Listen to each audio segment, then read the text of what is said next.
28 मई 2021 शाम के 5 बज रहे हैं और राजस्थान के भरतपुर में काले रंग की ये जो क्रेटा कार है, ये दर्शन करने के बाद वापस अपने घर को लौट रही थी। इस कार के अंदर कौन बैठे हैं? 2 डॉक्टर बैठे हैं, हस्बैंड वाइफ हैं। एक का नाम डॉक्टर सुदीप गुप्ता है, उनकी जो बीवी का नाम है डॉक्टर सीमा गुप्ता है। राजस्थान के इस इलाके में बहुत ज्यादा उस वक्त गर्मी थी, कोविड का वक्त था और रास्ते खाली रहते थे। लेकिन दर्शन करने का जो लौटने के बाद ये जो कार है अचानक से बीच सड़क रोकी जाती है और रोकने की पीछे की जो सबसे बड़ी वजह थी वो थी सामने खड़ी काले रंग की स्प्लेंडर बाइक। उस स्प्लेंडर बाइक पर अगर आप ध्यान से देखेंगे, एक शख्स ने अपने मुंह पर एक तरीके से गमछा लपेटा हुआ है, लाल रंग का गमछा है। दूसरे शख्स ने अपने चेहरे पर कोई चीजें नहीं ढकी हैं। काले रंग की जो क्रेटा है उसके ठीक सामने इस गाड़ी को रोका जाता है। दोनों उतरते हैं और एकाएक जैसे मान लो कुछ पूछने के इरादे से काले रंग की क्रेटा के सामने जाकर खड़े हो जाते हैं। डॉक्टर साहब को लगा कि दोनों कुछ पूछताछ करना चाहते हैं, इसलिए वो अपनी कांच को नीचे कर कर उनसे कुछ पूछ रहे थे, समझने की कोशिश कर रहे थे। तभी लाल गमछे पहने वाले शख्स ने अपने पैंट के अंदर से एक पिस्टल निकाली और पॉइंट ब्लैंक रेंज से डॉक्टर सुदीप गुप्ता को मौत के घाट उतार दिया। जो गोली थी सर के आर पार हो गई थी। बगल में जो डॉक्टर सीमा गुप्ता बैठी थी, जो उनकी धर्मपत्नी थी, उन्हें भी गोलियों से छलनी कर दिया जाता है। ये जो सारी जो वारदात हो रही थी, हर एक चीज सीसीटीवी कैमरे पर रिकॉर्ड हो रही थी। गोली मारने के बाद ये दोनों हत्यारे या कहें शूटर्स एक तरीके से आसपास जितने भी लोग मौजूद थे उन्हें अपना पिस्टल दिखाकर डराने और धमकाने की कोशिश कर रहे थे। इतना होने के बाद वो वापस से अपनी बाइक पर बैठते हैं, बाइक को उल्टी दिशा में घुमाते हैं। जिस दिशा पर ट्रैफिक आ रही थी उसी दिशा में उस बाइक को घुमाते हुए और अपने पिस्टल को लहराते हुए हर किसी को धमका रहे थे कि कोई भी उनका पीछा ना करे। अब यहां तक जो भी आपने फुटेज देखा, एक डॉक्टर दंपत्ति की सरेआम सरेराह हत्या कर दी जाती है। शूटर्स भाग जाते हैं। आसपास वाले लोग जब उस कार के पास पहुंचते तो देखते हैं कि सुदीप गुप्ता की जो हालत है वो तो मौत के घाट में उतार दिया गया है। सीमा गुप्ता उस वक्त सांस ले रही थी, लेकिन जब तक एम्बुलेंस आई तब तक उनकी जान भी जा चुकी थी। अब इतने बड़े इलाके में जहां पे कोविड का वक्त है, अलग अलग जगह बैरिकेडिंग लगी हुई है राजस्थान पुलिस की, ऐसे में सरेआम हत्या की जो बात बड़े आला अधिकारियों तक पहुंची तो पुलिस भी हरकत में आई और उसके बाद तुरंत जांच पड़ताल शुरू की गई। आज इस डिकोडिंग क्राइम में हम जब इसे डिकोड करेंगे तो आपको एक चीज जरूर समझ में आएगी कि इस कहानी में जितने भी किरदार हम आपको आज बताएंगे, दिखाएंगे, वो हर एक किरदार गलत था अपनी जगह। जब पुलिस भी तफ्तीश कर रही थी तब उन्हें भी लगा कि क्या ये जो हत्याकांड किया गया है इसमें कौन सही है और आखिर कौन गलत है। इसकी बीच का जो फर्क था खुद राजस्थान पुलिस के लिए भी करना बहुत ज्यादा मुश्किल हो रहा था, क्योंकि सही और गलत का फर्क हर इंसान ठीक तरीके से नहीं कर सकता। और इस हत्याकांड में जब आप आखिरी में इस कहानी की पहुंचेंगे तब आपके मन में भी सवाल होगा कि आखिर सही कौन था, हत्यारे या जिनकी हत्या हुई। क्योंकि इस कहानी में बहुत ज्यादा टर्न एंड ट्विस्ट है, एक नहीं, दो नहीं, तीन ट्विस्ट आएंगे तब आपका दिमाग घूमेगा कि इस हत्याकांड के पीछे जो तस्वीर हम आपको दिखा रहे थे शुरुआत में वो तो महज एक छलावा थी। पर्दे के पीछे की कहानी बहुत ज्यादा रहस्यमयी है। क्या है वो पूरी कहानी, जानेंगे इस डिकोडिंग क्राइम के जरिए। तो आज इस केस स्टडी को शुरू करने से पहले, बताने से पहले एक दरख्वास्त है कि आप सब आज कमेंट सेक्शन में ज़रूर बताइएगा कि कहानी सुनने के बाद, ये केस स्टडी समझने के बाद आपको क्या लगता है कि इस पूरे केस में गलती किसकी है। क्योंकि 4 लोग मर चुके हैं, 3 लोग पुलिस की हिरासत में हैं, वो सज़ा काट रहे हैं। सब के सब अगर आप एक एक कैरेक्टर को समझेंगे तो आपको पता लगेगा किस तरह से इंसान के रूप में जो लोग बैठे हैं कैसे गलतियाँ करते चले गए। अब उसे समझने के लिए आपको इस कहानी के सबसे अहम किरदारों से मिलना बेहद ज़रूरी है। ये जो आप स्क्रीन पर इस वक्त तस्वीर देख रहे हैं, नाम है डॉक्टर सुदीप गुप्ता। वही सुदीप गुप्ता जिनको उनकी काली रंग की क्रेटा के अंदर सिर पर गोली मारी गई थी, 7 से 8 राउंड फायरिंग हुई थी। अब इनके बगल में देखिए, ये जो आपको महिला दिखाई दे रही हैं, इनका नाम है सीमा गुप्ता, ये भी डॉक्टर हैं। अब एक और तस्वीर देखिए। आप ये जो सुदीप गुप्ता के बगल में एक और तस्वीर देख रहे हैं, ये है दीपा गुज्जर। ये कोई और नहीं बल्कि सुदीप गुप्ता की गर्लफ्रेंड है, वही गर्लफ्रेंड जिसे जिंदा जलाया गया, वही गर्लफ्रेंड जिसके 4 साल के बेटे को भी किचन में बंद करने के बाद स्प्रिट डाला गया और उसके बाद आग लगा दी गई और पूरी हवेली, पूरा विला, ये जो आप स्क्रीन पे तस्वीर देख रहे हैं ना, ये धधकता रहा, जलता रहा और कोई भी इन्हें बचा नहीं पाया। इन तीनों कैरेक्टर्स को आपको समझना होगा, इनकी हर एक बात को समझना होगा, तब जाकर आपको ये पता लगेगा कि आखिर इस पूरी चीज़ में, इस पूरे घटनाक्रम में असली गुनहगार कौन है। अब ये जो डॉक्टर सुदीप गुप्ता है, ये फिजिशियन है, इनकी जो बीवी है सीमा गुप्ता, वो गायनेकोलॉजिस्ट हैं। अब इन लोगों का अपना क्लिनिक है, ठीक ठाक काम चल रहा था। इनकी एक 12 साल का बेटा है, एक 9 साल की बेटी भी थी। अब इस बीच में जो सीमा गुप्ता है, उनका जो क्लिनिक था, वहाँ पर उन्हें एक रिसेप्शनिस्ट की ज़रूरत थी। तो वो अपने पति से बातचीत करती हैं और इसके लिए वो एक ऐड देती हैं, न्यूज़पेपर में पैम्पलेट वगैरह लगते हैं कि उन्हें एक रिसेप्शनिस्ट की ज़रूरत है। तो ऐसे में एंट्री होती है दीपा गुज्जर की। उस वक्त उसकी उम्र 2018 की बात है, उस वक्त उसकी उम्र 21 साल थी। अब दीपा गुज्जर की एंट्री होने से पहले आपको उसका बैकग्राउंड समझना होगा। ये जो दीपा आपको स्क्रीन पर दिखाई दे रही है, जो तस्वीरें आप देख रहे हैं, एक से एक खूबसूरत तस्वीर आप देख रहे हैं, दरअसल इसकी शादी हो चुकी थी और इसका एक बेटा भी था जिस 18 में उसकी उम्र 4 साल थी। और अपने पति से इसके लगातार झगड़े होते थे। कई बार शादी के बाद ऐसी बात आई कि ये सेपरेट हो जाएं, डिवोर्स ले लें। कई बार ये भी समझ में आया कि जो दीपा है उसको उसका पति बहुत टॉर्चर करता है, मारता पीटता है, और दीपा ने सारी बातें बताई भी थी। तो इसके बाद वो फैसला करती है कि वो अब अपने पति से अलग हो जाएगी और हस्बैंड से डिवोर्स लेने का फैसला करती है। कोर्ट में बाकायदा केस चलता है, लेकिन इसी बीच में वो ये फैसला करती है कि क्यों ना मैं अपने बेटे को लेकर अलग चली जाऊँ, और इसीलिए वो भरतपुर आती है। और यहाँ पर आने के बाद वो सोचती है कि अब किसी तरीके से मुझे अपने इस बेटे शौर्य को पालना है, पोसना है, क्योंकि उसकी उम्र भी उस वक्त 4 साल थी। तो ऐसे में मुझे उसे भी पढ़ाना है, लिखाना है, उसके लिए भी एक अच्छा करियर सोचना है। अब एक माँ थी दीपा, तो इसलिए उसने सोचा कि क्यों ना मैं जॉब करूं, इसीलिए वो भी लगातार एड्स वगैरह पे ध्यान देती थी। अब इधर जो क्लिनिक के लिए रिसेप्शनिस्ट की जॉब की एक ऐड निकला था, उसको जब दीपा ने देखा तो उसे लगा क्यों ना वो वहाँ जाकर अपना इंटरव्यू दे। बाकायदा तय समय पर इंटरव्यू के टाइमिंग के समय दीपा क्लिनिक पहुंचती है, वो इंटरव्यू देती है, फिर डॉक्टर सीमा से मिलाया जाता है। डॉक्टर सीमा से जब बात करती है तो इंटरव्यू तो देती है, लेकिन उसके अलावा अपनी निजी ज़िंदगी के बारे में काफ़ी कुछ डॉक्टर सीमा को बताती है। वो बताती है किस तरीके से उसके परिवार वालों ने छोटी उम्र में उसकी शादी कर दी, उसको एक बच्चा भी हो गया जिसको अब सिंगल हैंडल कर रही है। इसके अलावा ये भी बताती है कि उसका पति उसके साथ बहुत ज़्यादा मारपीट करता था, उसको टॉर्चर करता था, बहुत ज़्यादा मेंटली परेशान करता था, और अब उन दोनों ने अलग होने का फैसला कर लिया है। अब जो डॉक्टर सीमा गुप्ता थी, एक तो वो गायनेकोलॉजिस्ट, उनके खुद के 2 बच्चे, तो जो उनके अंदर की ममता थी वो उमड़ जाती है और वो बोलती हैं कि ठीक है, मैं तुम्हें अपने यहाँ रिसेप्शन पर रख लेती हूँ, तुम आज से ही जॉब ज्वाइन कर लो और अपने बेटे का भी ध्यान रखो।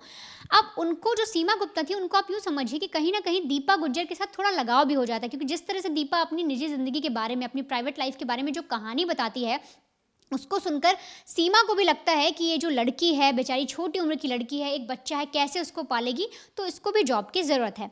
अब यहाँ पर होता ये है कि जो डॉक्टर सुदीप गुप्ता हैं वो अक्सर क्लिनिक में आया करते थे। आप यूँ समझिए हर दिन उनका एक राउंड तो लगता था। अब जब इधर दीपा गुज्जर ने काम करना शुरू कर दिया, उधर जो सुदीप गुप्ता हैं वो भी क्लिनिक आए, तो पहली बार जब सुदीप की नज़र दीपा पर पड़ी तो उन्हें पहली नज़र में ऐसा लगा कि इस लड़की से दोस्ती कर लेनी चाहिए। अब जो डॉक्टर सुदीप गुप्ता का नेचर था, जो लोग बताते हैं, जो क्लिनिक के लोग कहते हैं, उनका कहना था कि वो खुश मिजाज थे, सबसे हंसकर बात करते थे, सबसे काफ़ी अच्छा व्यवहार रखते थे, कभी भी किसी को डांटते फटकारते नहीं थे। और इसी सिलसिले में सुदीप गुप्ता जो हैं वो अब दीपा से भी उसी तरह से बात करने लगे।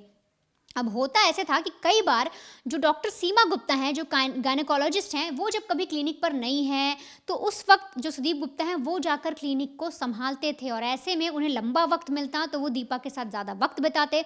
अब जो बातचीत का सिलसिला था, मतलब शुरुआत में जो बातचीत हो रही थी, वो बदल गई दोस्ती में, यानी दीपा और डॉक्टर सुदीप की बहुत गहरी दोस्ती हो गई और उन्हें पता भी नहीं चला कि कब उनकी दोस्ती जो है वो अफेयर में बदल गया।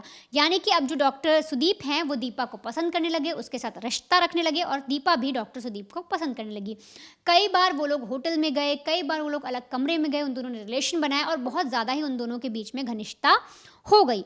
अब ये सिलसिला जो है वो लगातार चलते जा रहा था। क्लिनिक के लोग फुसफुसा भी रहे थे, लेकिन डॉक्टर सीमा को इस बात की भनक नहीं लगी। लेकिन एक रोज़ उन्हें कुछ ऐसा दिखता है, वो लोगों से इस तरह से चीज़ें सुनती हैं कि उन्हें समझ में आता है कि जो दीपा है वो उनकी गृहस्थी में आग लगा रही हैं। डॉक्टर सीमा को समझ में आता है कि जिस लड़की पे मैंने तरस खाया, जिसको मैंने जॉब दी, जिसका मैं साथ दे रही हूँ, वही लड़की मेरे घर को तोड़ रही है, वही मेरे पति को मुझसे छीन रही है। और इसीलिए उन्होंने उस वक्त जो दीपा थी उसे नौकरी से निकाल दिया, साफ तौर पे कह दिया कि मैं ये सारी चीज़ें नहीं बर्दाश्त कर सकती, तुम्हें ये जॉब छोड़नी होगी। और इसके बाद जो दीपा है वो जॉब छोड़ भी देती है। लेकिन डॉक्टर सीमा को लग रहा था कि जॉब छोड़ने के बाद जो हस्बैंड हैं वो फिर से दीपा को भूल जाएंगे, फिर से अपनी वाइफ के पास रहेंगे, सारी जो लाइफ है वो बिल्कुल अच्छी और नॉर्मल हो जाएगी जैसे पहली थी।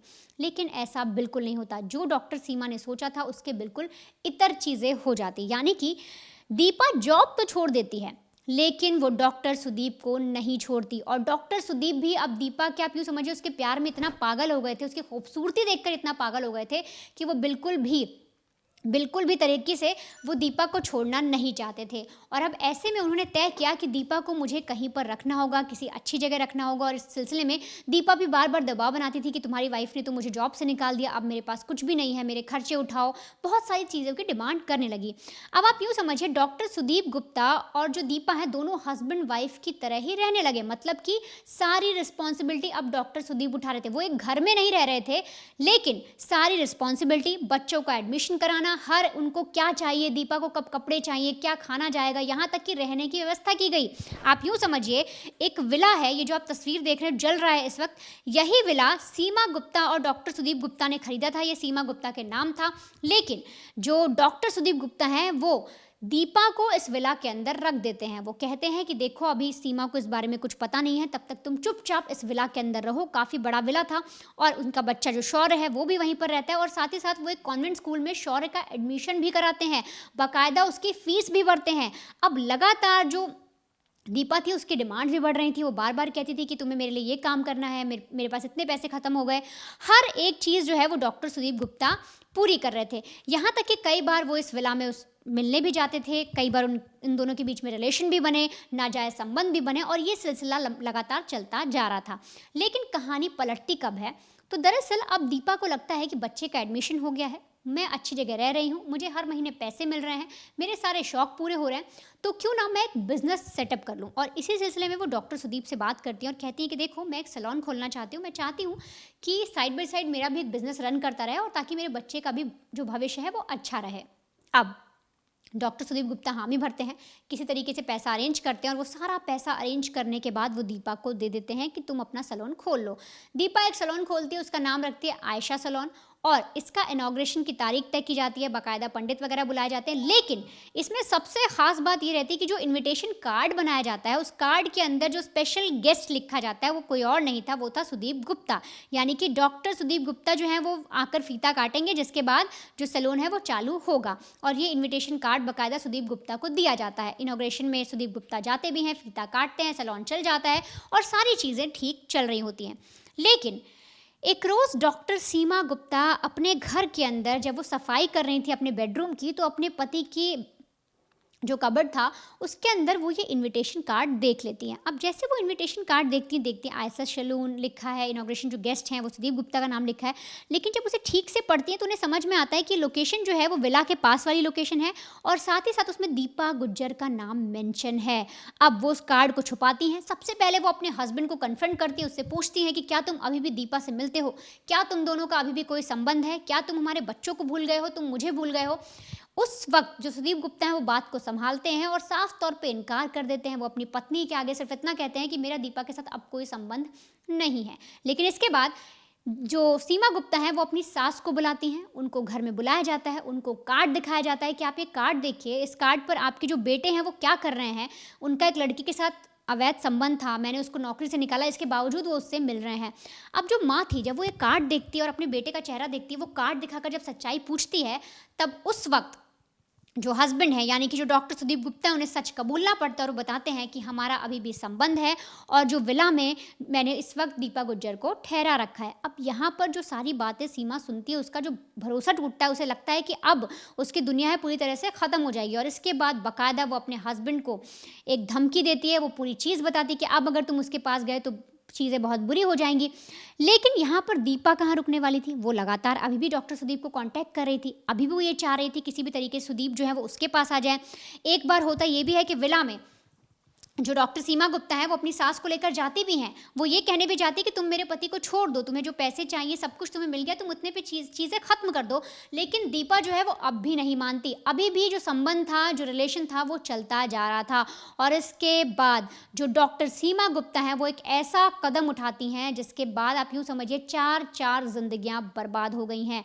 होता ये है कि जब सीमा गुप्ता को लगता है कि ये लड़की नहीं मानेगी, इसने मेरी ज़िंदगी ख़राब कर दी है, तब वो अपनी सास को लेकर उस विला के अंदर जाती हैं। उससे पहले उन्होंने एक स्पिरिट की बोतल ली थी, जो आप देख रहे हैं कैरोसिन टाइप का एक बॉटल प्रॉपर आपको दिखाई दे रहा है। इसके अलावा वो माचिस लेती हैं और पूरी प्लानिंग के साथ वो उस विला में एंटर होती हैं। विला में एंटर होने के बाद दीपा वहाँ देखती है कि सीमा सामने आई है, वो उसकी चीज़ें देखती है तो फ़ौरन लड़ाई शुरू होती है, बातचीत होती है, दोनों एक दूसरे पर गुस्सा निकालते हैं। और इसके बाद जो सास थी और जो सीमा थी वो ले जाकर उसको यानी कि दीपा को और उसके बेटे शौर्य को, जो उस वक्त बताया जा रहा है 6 साल का रहा होगा क्योंकि 2 साल उम्र और बढ़ गई थी, तो वो उतना ही बड़ा रहा होगा, उसको ले जाकर किचन के अंदर बंद करते हैं, धक्का देकर मारपीट करते हैं और किचन का दरवाज़ा बंद कर लेते हैं। और इसके बाद जो स्प्रिट की बोतल है वो बाकायदा पर्दों पर छिड़की जाती है, सोफे पर डाली जाती है, दरवाजे पर डाली जाती है, यानी कि हर एक जगह पर उस बोतल को छिड़का जाता है जहाँ पर आग लगाने से पूरे का पूरा जो विला है पूरी तरीके से धधक जाए। और एक एक जगह पर स्प्रिट डालने के बाद किचन के जो दरवाजे हैं वहाँ पर डाला जाता है, बाहर फेंका जाता है, नीचे फर्श पर फेंका जाता है और इसके बाद माचिस से आग लगा दी जाती है। आग लगने के बाद जैसे ही माचिस जो है वो एक बार जलती है और जैसे वो नीचे पड़ती है ना, आप यूँ समझिए आग की जो लपटें थी वो फ़ौरन ऊंची ऊंची दीवारों को छूने लगती हैं, जो ऊपर की सीलिंग होती है उसको छूने लगती हैं और वहाँ से दोनों जो सास और बहू हैं यानी कि सीमा गुप्ता और उनकी जो सास थी वहाँ से भागती हैं। अब कुछ ही देर में जो आप स्क्रीन पर तस्वीरें देख रहे हैं, जो मैं आपको विजुअल दिखा रही हूँ उस वक्त के विजुअल हैं, ये जो पूरा विला है धधकने लगता है। सोचिए दीपा के साथ साथ उसका वो छोटा सा बच्चा जिसकी ज़रा भी गलती नहीं, उसको तो पता भी नहीं था कि उसकी माँ क्या कर रही है, डॉक्टर सुदीप कौन है, डॉक्टर सीमा कौन है, घर में कौन लोग आए हैं, उस बेचारे लड़के को तो ये तक नहीं पता था, वो भी उस आग में पूरा झुलसता रहता है। अब इसके बाद जो डॉक्टर सीमा गुप्ता हैं जब वो विला से बाहर निकलती हैं उस वक्त लोग आसपास पहुँचते हैं, जो आप भीड़ देख रहे हैं ऐसा मजमा लगता है, तो इस पर वो चिल्लाती हैं और कहते हैं कि बचा सकते हो तो जाकर इसे बचा लो, और फ़ौरन वो अपनी गाड़ी लेकर वहाँ से चली जाती हैं। अब विला इतनी बुरी तरीके से जल रहा था कि जो भी शख्स देख रहा था वो जाने की हिम्मत नहीं कर पा रहा था अंदर। लेकिन अंदर क्या चीज़ हो रही थी, जो दोनों माँ बेटे थे, बेटा तो बेचारा रो रहा था, आग की लपटें बढ़ रही थी, माँ जो है उसके पास फ़ोन था उस वक्त, तो वो किचन के अंदर से ही अपने भाई अनुज को कॉल करती है और बताती है कि देखो मेरे साथ ऐसी ऐसी चीज़ें हो गई हैं, घर में आग लगा दी गई है, जल्दी आओ। भाई अंदर जाने की कोशिश कर ही रहा होता है कि आग इतनी ज़्यादा थी, धुआं इतना ज़्यादा था कि वो वहीं पर बेहोश हो जाता है। इसके बाद जो पब्लिक यहाँ पर आप खड़ी हुई देख रहे हैं, जो लोग देख रहे हैं, ये फायर फाइटर्स को बुलाते हैं, बाकायदा पानी डाला जाता है, विला की आग को बुझाया जाता है। और इसके बाद जब लोग अंदर जाते हैं, फायर फाइटर्स अंदर जाते हैं, तो उन्हें दिखता है कि एक शख्स जो कंबल लपेट कर अंदर गया यानी कि भाई अनुज, वो बेहोश पड़ा है सामने ही। लेकिन जब अंदर जाते हैं, किचन की तरफ जाते हैं, दरवाजे खोले जाते हैं तो सब कुछ जलकर राख था, सोफे जल गए थे, कर्टेन्स जल गए थे, फर्श पूरी तरह से जला हुआ था। और तो और जब किचन खोला गया तो 2 लोग यानी कि एक छोटा बच्चा और एक जो महिला थी यानी दीपा थी वो नीचे पड़े हुए, उनको फौरन अस्पताल ले जाया जाता है, जहां पर बताया जाता है कि दोनों की मौत हो गई है। अब इसके बाद जो पूरी कहानी है उसमें कार्रवाई की जाती है, पुलिस को बुलाया जाता है, सबने चेहरा देख ही लिया था, तो फ़ौरन के फ़ौरन जो डॉक्टर सीमा गुप्ता और उनके पति डॉक्टर सुदीप गुप्ता गिरफ्तार किए जाते हैं। अब दोनों की गिरफ्तारी के बाद अचानक ऐसा क्या होता है जिसकी वजह से ये जो भाई है ये बदला लेने पर उतारू हो जाता है, क्योंकि जब डॉक्टर सुदीप गुप्ता और सीमा गुप्ता अरेस्ट किए जाते हैं तो ऐसे में उन्हें कोर्ट जो है वो बेल क्यों दे देती है, क्या ऐसी वजह होती है जिसकी वजह से डॉक्टर सुदीप गुप्ता भी अरेस्ट किए जाते हैं। क्योंकि अगर आपने जो कहानी सुनी उसमें आपने देखा होगा कि जो सीमा गुप्ता हैं वो लेकर जाती हैं बॉटल को अपनी सास के साथ, तो ऐसे में डॉक्टर सुदीप गुप्ता कैसे फंसते हैं, क्या है पूरी कहानी और किस तरह से ये जो भाई आप देख रहे हैं अपनी बहन के ममता में इतना पागल है कि उसे बचाने के लिए आग में कूद गया, यही भाई कैसे इस पूरी कहानी को पलटकर रख देगा। देखिए, इस पूरी कहानी में आपने एक चीज़ तो समझ ली कि किस तरीके से जो मियाँ बीवी हैं, जो सुदीप गुप्ता खुद सीमा गुप्ता सलाखों के पीछे पहुंच जाते हैं। लेकिन जिस तरीके से वनिता ने कहा कि बेल भी मिल जाती है, और क्यों मिलती है, तो इसका सबसे बड़ा जो कारण है वो है अमीर होना। अमीर मतलब समझ रहे हैं, जेब में पैसा हो तो आप जो जेल की जो सलाखें हैं उसे छोटी कर सकते हैं, उसकी दीवारों को छोटी कर कर फांद कर बाहर भी आ सकते हैं। क्यों? क्योंकि जो सुदीप गुप्ता है वो 6 महीने के बाद ही बेल पर बाहर आ जाते हैं। जो सासू माँ थी, वो जो सास थी, वो भी कुछ महीनों के बाद बाहर आ जाती है। बची कौन? जो बीवी थी, उसे थोड़ा सा और लंबा इंतजार करना पड़ता है, और ज्यादा नहीं, लंबा मतलब 2 या 3 महीने और ज्यादा इंतजार करने के बाद वो भी बाहर आ जाती है। तो कुल मिलाकर जितने भी हत्यारे थे, जिन्होंने एक इंसान को जिंदा जला दिया था, एक छोटे बच्चे को जिंदा जला दिया था, वो बेल पर बाहर है, जिसे पूरी दुनिया ने देखा कि उन्होंने किस तरीके से पूरे विला को आग लगाया। और जो भी कहानी जज के सामने पेश की गई कि अरे इन्होंने गुस्से में कर दिया, तमाम जो चीजें हुई, लेकिन एक इंसानी जान की आप कीमत समझ रहे हैं।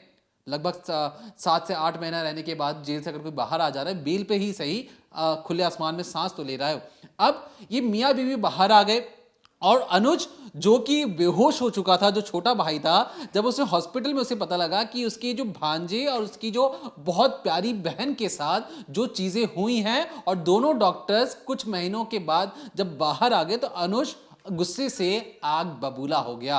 अब जिस तरीके से हमने आपको शुरुआत में तस्वीर दिखाई, तो उसको अपने दिमाग में जरूर रखिएगा, क्योंकि अपनी बहन का गुस्सा अनुज ने इस गोली को बदला लेकर नहीं लिया। कहानी में और भी ज्यादा टर्न एंड ट्विस्ट है। दरअसल हुआ ये यूं कि बेल मिलने के बाद दोनों ही डॉक्टर दंपति को कई सारे हेयरिंग्स में कोर्ट में जाने का आदेश मिला था। मतलब वो बेल पे बाहर थे, लेकिन हर बार जब भी हेयरिंग होगी उन्हें कोर्ट में मौजूद रहना पड़ता था। लेकिन वो उस कोर्ट हेयरिंग में ना जाए, जो केस है और ज्यादा कमजोर हो जाए, तो इसके लिए जो अनुज ने एक तरीके से ब्लैकमेलिंग का खेल शुरू कर दिया।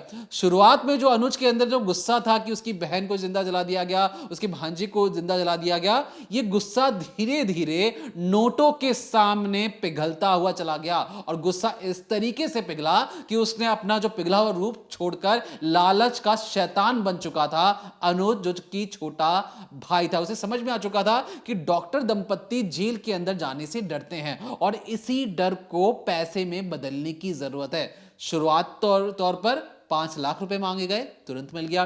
फिर 10 लाख रुपए मांगे गए, तुरंत मिल गया। और ऐसा करते करते वो जब चाहे, जैसे चाहे, जितना मुंह फाड़ के बोल सकता था, उतने पैसे इसको बड़े आराम से मिल रहा था। उसे लग रहा था कि मेरी जो बहन है, उसकी मौत का तो तमाशा पूरी दुनिया ने देखा, अब मैं इससे पैसे किस तरीके से उगाही करूं। और ब्लैकमेलिंग और डर का डर दिखाते हुए कि आपको मैं दोबारा से जेल भेज दूंगा, मैं आपकी दुनिया बर्बाद कर दूंगा। और इसलिए लगभग 50 लाख रुपए तक ये मुंह फाड़कर डिमांड कर चुका था। अब 50 लाख रुपए मिल गए।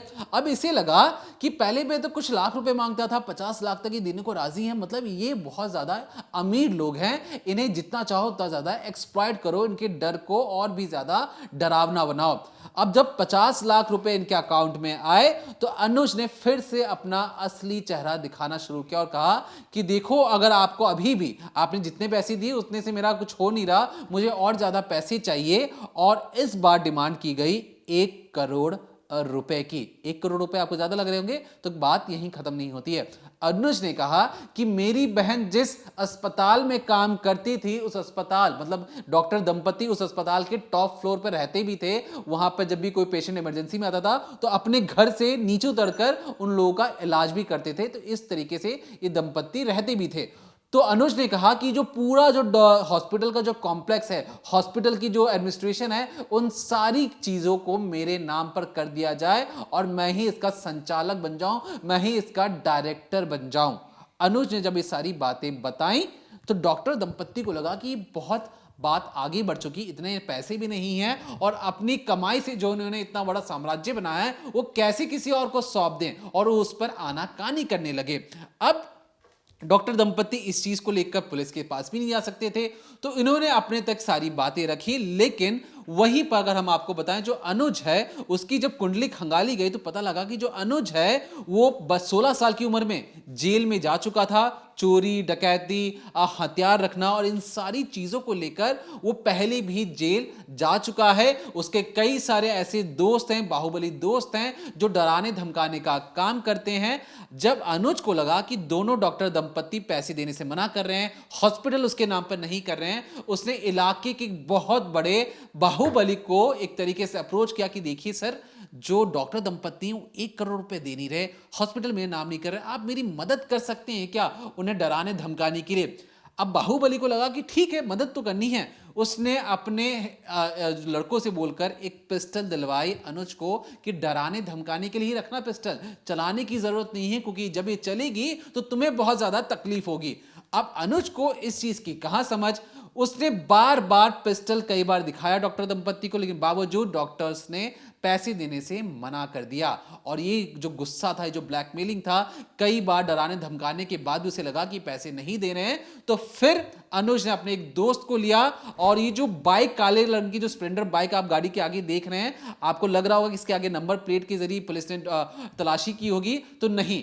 पता ये लगा जब सीसीटीवी कैमरे से जब इसके नंबर को खंगाला गया, तो पता ये लगा कि बाहुबली ने किसी से जबरन इस बाइक को अपने पास रखवा लिया था, क्योंकि वो ब्याज का पैसा नहीं दे पाया था। मतलब गाड़ी किसी और की, बाहुबली ने अनुज को गाड़ी दे दी कि तुम जाओ इस गाड़ी से क्राइम को अंजाम दे के आओ, और उसके बाद वो अपने दोस्त को बैठाता है, खुद बैठता है, मुंह पर लाल गमछा बांधता है, क्रेटा गाड़ी के सामने अपनी गाड़ी रोकता है, और उसके बाद जैसे ही डॉक्टर साहब कांच नीचे करते हैं, पॉइंट ब्लैंक रेंज से, मतलब सामने से गोली चला देता है, बीवी को भी मार देता है, और सिर्फ इसलिए क्योंकि डॉक्टर दंपति ने पैसे देने से मना कर दिया था। कहां तो कहानी शुरू हुई थी कि जिस तरीके से हमने आपको बताया था कि इस कहानी में जितने भी किरदार हैं, हर कोई आपको दोषी नजर आएगा। क्यों? जो दीपा है, दीपा को नौकरी की तलाश थी, उस वक्त जो सीमा गुप्ता थी उन्होंने नौकरी दी, उनके साथ उन्होंने विश्वासघात किया, उन्हीं के हस्बैंड के साथ वो रिलेशन बनाने लगी और उन्हीं को एक्सप्लॉइट करना भी शुरू कर दिया। तो दीपा एक तरीके से गलत हो गई। जो सुदीप गुप्ता है, उन्हें पता था कि बीवी को ये सारी चीजें पसंद नहीं है, लेकिन बावजूद इसके वो बार बार पैसे लुटाए जा रहे थे। उन्हें पता था ये रिश्ता गलत है, लेकिन वो ना इसे खत्म कर रहे थे, सिर्फ आगे बढ़ते हुए जा रहे थे। सीमा गुप्ता, जो कि आप कह सकते हैं कि बीवी है, उन्हें गुस्सा आ सकता है, लेकिन सीमा गुप्ता एक मां भी थी, और उन्होंने क्या किया, दीपा के साथ उस छोटे से 4-5 साल के बच्चे को किचन के अंदर बंद कर केरोसिन डालकर, स्प्रिट डालकर आग लगा दिया। इस पूरे कड़ी में कहीं पर भी उस छोटे से मासूम बच्चे की कोई गलती नहीं थी। वो सिर्फ गुस्से, जलन और एक तरीके से एक्स्ट्रा मैरिटल अफेयर का एक बच्चा शिकार बन गया, जिसमें कोई भी भूमिका नहीं थी। और जो अनुज, जो कि उस लड़की का भाई था, जो कि शुरुआत में उसे लग रहा था कि डॉक्टर दंपति ने गलत काम किया, बहन का बदला लेने के लिए निकला था, लेकिन जब धीरे धीरे उसे समझ में आया कि जो बहन का बदला तो एक तरफ रखो, साइड में पैसे जितने ज्यादा मिलेंगे, 5 लाख, 10 लाख, 50 लाख, और आखिर में जाकर वो 1 करोड़ रुपए डिमांड करने लगा। हॉस्पिटल भी अपने नाम करने के लिए जिद करने लगा, लेकिन डॉक्टर्स ने जब मना किया, तब वो जाकर गोली चलाता है। और इसलिए हमने शुरुआत में आपको जो चीजें कही थी, क्या अंत तक जब आप पहुंचेंगे तो आप खुद सोच के बताइएगा कि आखिर में किसकी गलती है। जितने भी किरदार हैं, सबने अपनी अपनी भूमिका निभाई, लेकिन हमें लगा कि इस डिकोडिंग क्राइम के जरिए इस तरीके की केस स्टडीज आपको बताई जाए, जहां पर रिश्तों को तार तार करने के लिए किसी भी कैरेक्टर ने कोई कमी नहीं छोड़ी, चाहे भाई हो, बीवी हो, या एक तरीके से जो गर्लफ्रेंड थी सुदीप गुप्ता की। हर एक जो लोग थे, हर एक जो कैरेक्टर था, अपनी जगह गलत था। तो अगर आपके पास भी कोई ऐसी खबर है या ऐसी क्राइम इन्वेस्टिगेशन स्टोरी जो आप सुनना पसंद करते हैं, तो हमें कमेंट सेक्शन में कमेंट करके जरूर बताइए। हम कोशिश करेंगे कि उस खबर को आप तक तुरंत से जल्द पहुंचा सकें। तो तब तक देखते रहिए decoding crime, Monday to Friday शाम 7:30 बजे, ओनली ऑन प्राइम तक।